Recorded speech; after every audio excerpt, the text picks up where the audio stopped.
صحیح ٹھیک ہے. اچھا ہارون صاحب یہ تو دیکھتے ہیں اور ساتھ میں میرے پروڈیوسر صاحب بھی پی آئی اے سے ریلیٹڈ اگر کوئی بڑی خبر ہو تو ہمیں ضرور بتائیں تاکہ وہ ہم شیئر کرتے رہیں. لیکن خبر ایک اور بھی بڑی ہے ہارون صاحب, میں چاہ رہی تھی بریک سے واپس آ کے بات کر لوں لیکن چلے بریک پہ جانے سے پہلے بات کر لیتی ہوں. مارکیٹس کی بات ہوئی, عید کی بات ہوئی, تو عید کا چاند کیسے ہم چھوڑ سکتے ہیں. تو عید کے چاند کا بڑا انتظار ہوتا ہے.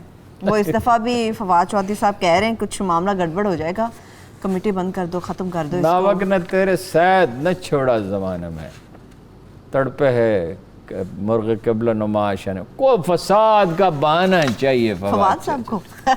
کبھی کسی اخبار میں اس کو مارا, پھر دوسرے کو مارا, پھر اور کوئی نے ہلا رویت حلال کمیٹی سے. ارے بھائی تم اپوزیشن لیڈر ہو یا وزیر ہو, بھائی جاؤ وزیر اعظم سے کہو رویت حلال کمیٹی توڑ دیں, انہیں قائل کر لیں, کابینہ کو قائل کر لیں. یہ اخباروں میں بیان دینے کا کیا مطلب ہے؟ ویسے تو ہر اخبار میں اس کو یہ اندیشہ رہتا ہے کہ کسی بھی فنکشن میں فواد چودھری کچھ بھی کر جائیں گے, لیکن مجھے ملتے ہیں بڑی خوش اسلوبی سے, بڑی شرافت اور وقار سے. چلے اس کی وجہ کیا, میں بریک سے واپس آ کے جانوں گی کہ آخر ہارون صاحب کے ساتھ اس قدر محبت اور اخلاص اور خلوص کے ساتھ وہ کیوں ملتے ہیں. ایک بریک سے واپس آ کے میں بات کروں گی, اس کے اوپر ہمارے ساتھ رہیں گے.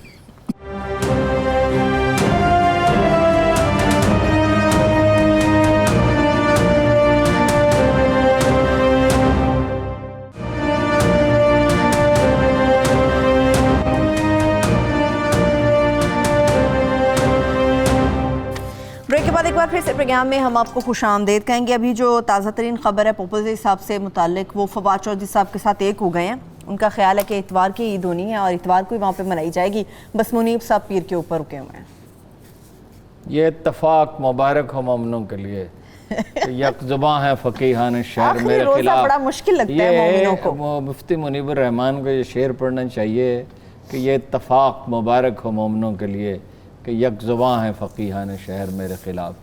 بات یہ ہے پوپل زئی صاحب نے تو کبھی قوم کے ساتھ عید کی ہی نہیں, مانا ہی نہیں. مجھے ایک بات بتائیے, مفتی منیب الرحمان اور ان کے سب ساتھی, ان کی ایک فہرست بنائیں, اس وقت میرے ذہن میں نہیں ہے, وہ سب ساتھی, وہ دیوبند کے بھی ہیں, بریلی کے بھی ہیں, مکتبہ جعفریہ مکتبہ فکر کے بھی ہیں, اہل حدیث مکتبہ فکر کے بھی ہیں, وہ سارے کے سارے جو ہیں وہ جھوٹے ہیں, بے ایمان, استغفر اللہ. یعنی انہیں کیا پرابلم ہے کہ انہیں ایک معتبر شہادت ملے اور اسے قبول نہ کریں؟ فواد چودھری صاحب کہتے ہیں میرے پاس ثبوت ہے کہ عید اتوار کی ہی بنتی ہے. آج تو یہ ثانیہ ہو گیا, ورنہ وہ پریس کانفرنس کرتے ہیں. وہ تو ثبوت کا, اس کا جواب تو سائنسدان دے سکتے ہیں, ٹاک شو میں نہیں دیا جا سکتا. اگر وہ اس دن چاند نظر آئے گا اور گواہی موجود ہوگی تو کوئی نہ کوئی بتا دے گا نا انہیں کیا پڑی ہے, انہیں کیا حاصل ہے. لیکن اس کا کوئی وہ ایک دن لیٹ کر کے, ایک دن فالتو روزہ رکھ کے, میری بات سنیے, کیا ایک عالم دین نہیں جانتا کہ عید کے دن روزہ رکھنا کتنا بڑا گناہ ہے؟ عید کے دن روزہ تو شیطان رکھتا ہے. انہیں نہیں معلوم مفتی منیب الرحمان صاحب ایک روزہ فالتو کیوں رکھنا چاہیں گے, اور ان کے جو ساتھی علماء ہیں وہ کیوں رکھیں گے؟ یہ آپ فواد چودھری صاحب سے پوچھیں نا, آخر ان کے کیا نہیں, میں فواد چودھری صاحب سے کیوں پوچھوں؟ فواد چودھری صاحب سے وزیر اعظم نہیں پوچھ سکتے کہ بھئی یہ آپ بلا جو بیانات, جو باتیں کابینہ میں ڈسکس کرنے کی ہیں, وہ باہر آپ کیوں بیان دیتے ہیں؟ میں کون ہوں ان سے پوچھنے والا؟ آپ سے اخلاق سے ملتے ہیں. اور دو اخبار نویسوں کے ساتھ جو سلوک وہ کر چکے ہیں, آپ چاہتے ہیں میرے ساتھ بھی کریں؟ نہیں, میں تو آپ نے خود اس چیز کا اعتراف کیا, وہ آپ سے بڑے اخلاق محبت پیار سے ملتے ہیں, بہت خوش اخلاق. تو میری کوشش تھی آپ بریک میں پوچھ لیتے فون کر کے کہ ہمیں بھی بتائیں کن بنیادوں پہ اتوار کو عید بنتی ہے, ہمیں بھی بتانا چاہیے. اب اس وقت نہیں فون کر سکتا, پھر کسی وقت کر لیں. چلیں ٹھیک ہے, مجھے انتظار رہے گا ہارون صاحب. اچھا ایک اور بھی معاملہ ہے ہارون صاحب, چونکہ لاسٹ سیگمنٹ ہمارا چل رہا ہے, میں چاہ رہی جاتے جاتے بات کریں. ابھی میں دیکھ رہی تھی کہ جمال خاشقجی جن کا قتل ہوا, سعودی صحافی, ان کے معاف کر دیا اپنے قاتلوں کو.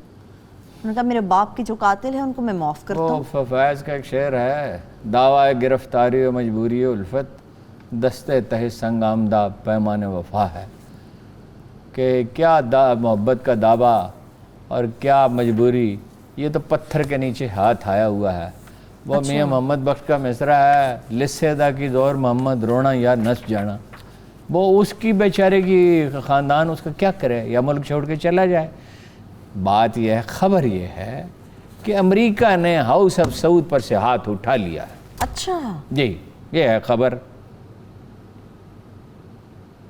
یہ تو, اور اب وہ کوشش کر رہے ہیں, بھاگ دوڑ کر رہے ہیں کہ کسی طرح, اس لیے کہ خاشقجی سمیت یہ بہت کئی ایسے لوگوں کے خلاف انہوں نے کارروائی کی ہے جن کے ذاتی سطح پر امریکی اور برطانوی اداروں سے مراسم تھے، کیونکہ عرب کلچر تو اب یہی ہے نا۔ ٹھیک ہے، اچھا ہارون صاحب آپ یہ بات کر رہے تھے ہاؤس آف ساؤتھ سے، جو آپ نے بڑی خبر دی ہے کہ امریکہ نے ہاتھ اٹھا لیا، اب ان کا اپنا مستقبل کیا ہے؟ کوئی مستقبل نہیں ہے۔ کیا کریں گے یہ اب؟ دیکھو جب تک آشیرباد کی نظر آ رہا تھا ہم لوگوں نے قرآن چھوڑ دیا، حدیث چھوڑ دی، رسول اللہ آپ تو ایسے عالم پیدا ہو گئے ہیں حدیث کو جھٹلا دیتے ہیں، حالانکہ حدیث میں کی جانے والی ہر پیش گوئی درست ثابت ہوئی۔ اللہ کے رسول نے کہا تھا، اس وقت کوئی مان سکتا تھا جب انہوں نے فرمایا تھا کہ روم کو شکست دیں گے، ایران کو شکست دیں گے، پھر ڈالوں کے چہروں والوں کو، تاتاریوں کو شکست دیں گے۔ تاتاری یہاں سے نکلے، سارا سینٹرل ایشیا، ایران، عراق فتح کرتے ہوئے دمشق کے دروازے تک پہنچے۔ اس وقت بھی علماء کو یقین تھا اللہ کے رسول نے کہا کہ ان کو شکست ہوگی۔ رکن الدین بابرس پیدا ہوا، ٹھیک ہے؟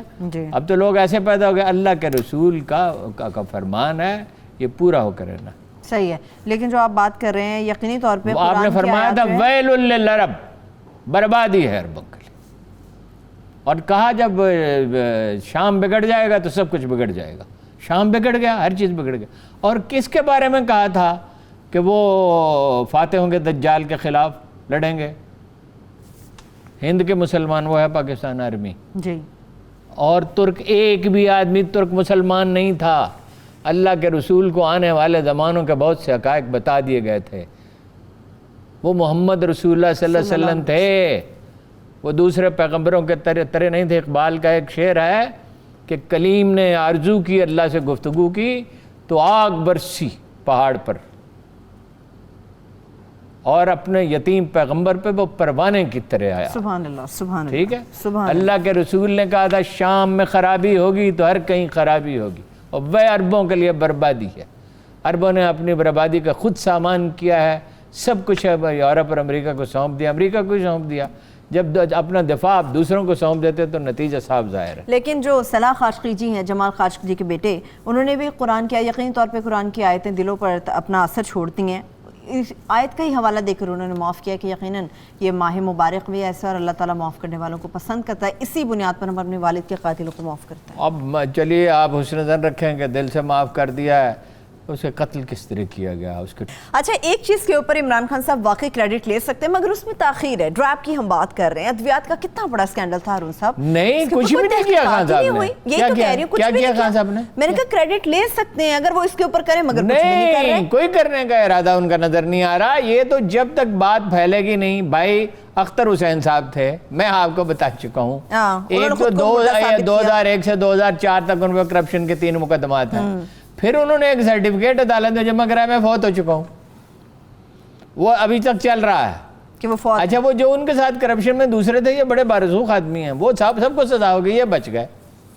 پھر انہوں نے عاصم رؤوف صاحب کو بنا دیا، اور یہ الزام یہ ہے، اس کی خان صاحب تحقیقات کرائیں، کہ وہ تو ان کو جس ڈیٹ سے انہیں مقرر کیا اس وقت تو وہ ملک میں نہیں تھے، پچھلی تاریخوں سے مقرر کر دیا، اور خود بھی پھر وہ اپنا ہو گئے، وہاں سینئر افسر بن گئے۔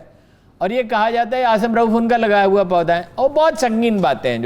جو ینگ فارماسسٹ ایسوسی ایشن ہے، وہ یہ کہتے ہیں کہ انہوں نے باقاعدہ رجسٹریشن کرائی ہی نہیں انڈیا سے جو دوائیں منگائی، ایسے انلسٹ کر دیا پیرس میں، اور دگنی قیمت پہ 3 گنا قیمت پہ منگوائیں، اور انڈیا میں انہوں نے فیکٹریاں لگائی ہوئی ہیں، اور فیکٹری اونرز کے ساتھ ان کے ساتھ باز ہے، یہ وہاں سے خام مال درآمد کرتے ہیں، اور یہ درآمد کرنا بند کرتے ہیں، اور ان میں بہت سے کروڑ پتی ہو گئے، شاید بعض ارب پتی بھی ہو گئے۔ یہ ایک پورا ٹولہ ہے، اس کی تحقیقات ہوتی نہیں ہے۔ آپ بتائیے، ایک ایسا آدمی جس پہ کرپشن کے الزامات ہوں، وہ سرٹیفکیٹ جمع کرائے، میں بہت ہو گیا ہوں، اور وہ پھر واپس آ جائے ادارے میں، آج کل معطل ہے ویسے۔ اچھا، وہ جو ٹولہ وہاں بیٹھا ہوا ہے، وہ تو اگر یہ بات درست ہے کہ انہوں نے انڈیا میں فیکٹریاں لگائی ہوئی ہیں، اور یہ تو صحیح ہے نا 436 دعائیں منگائیں، ڈاکٹر ظفر مرزا کے مالی اختیارات سلب کرنے سے کچھ نہیں ہوتا۔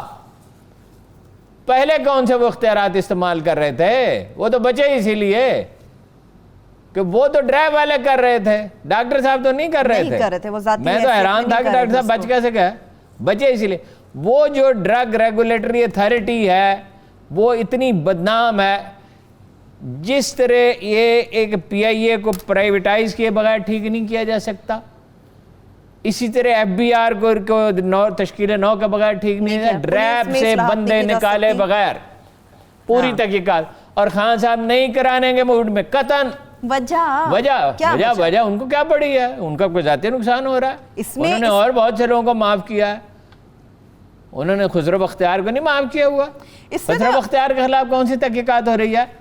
وہ کہا نہیں تھا نیب کے چیئرمین نے کہ ایک وزیر ایسا ہے اس کے خلاف سارے ثبوت موجود ہیں اور اس کے باوجود میں نہیں ہٹا رہا اسے چونکہ حکومت ڈی اسٹیبلائز نہ ہو جائے.